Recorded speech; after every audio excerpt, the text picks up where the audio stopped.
દાદાના દવાખાનું ખારોઈમાં free medical કેમ્પનું સફળ આયોજન. લાકડિયા ગામના માતૃશ્રી કુંવરબેન ભારમલ નિસર પરિવારના અમૂલ્ય સહયોગથી Shri Vagad welfare society hospital અને ચિકિત્સા મંદિર ચેરિટેબલ ટ્રસ્ટ ભચાઉ દ્વારા તારીખ 31/3/2024 રોજ ખારોઈ ખાતે સવારના 9 થી 2 વાગ્યા સુધી સર્વરોગ નિદાન કેમ્પનું સફળ આયોજન કરવામાં આવ્યું હતું, જેમાં નિષ્ણાત ડોક્ટરોની ટીમના ઓર્થોપેડિક ડોક્ટર ભરત રાઠોડ, સ્ત્રીરોગ નિષ્ણાત doctor Parth Bhatt, proctologist doctor Pratikwala, MBBS doctor Mukesh Sathwara, doctor Chetan Chavda અને ડોક્ટર પીસી ચાવડા દ્વારા સેવા આપવામાં આવી હતી. આ કેમ્પમાં 140 થી વધુ દર્દીઓને તપાસવામાં આવ્યા અને તપાસણી બાદ 5 દિવસની દવા ફ્રી આપવામાં આવી.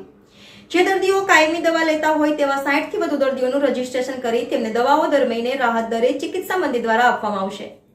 આ કેમ્પની શરૂઆત સમરથસિંહ સોઢા, સરપંચ દિલુભા સોઢા, ઉપસરપંચ અને ગામના સામાજિક અગ્રણીઓ દ્વારા દીપ પ્રાગટ્યથી કરવામાં આવી.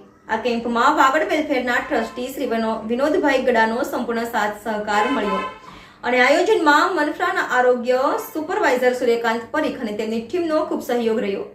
આ કેમ્પનું સંપૂર્ણ સંચાલન ચિકિત્સા મંદિર ચેરિટેબલ ટ્રસ્ટના ટ્રસ્ટી શ્રી ભાવેશભાઈ ભટ્ટ દ્વારા કરવામાં આવ્યું. આજે ખારોઈ દાદાના દવાખાનામાં કેમ્પ રખાયો હતો. ખારોઈ, મનફ્રા, ચોબારી, કનખોઈ, પુરુદિયા કર આજુબાજુના 15 ગામો લાભ લીધો હતો. Bureau chief Narsinh Mewada, NN news, Kutch. દર્શક મિત્રો, તમારી આસપાસ બની રહેલી અવનવી ઘટનાઓ વિશે જાણવા માટે NN ન્યૂઝને લાઈક કરો, શેર કરો, સબસ્ક્રાઇબ કરો અને બેલ આઇકન પ્રેસ કરો, જેથી આપને નોટિફિકેશન્સ મળતી રહે.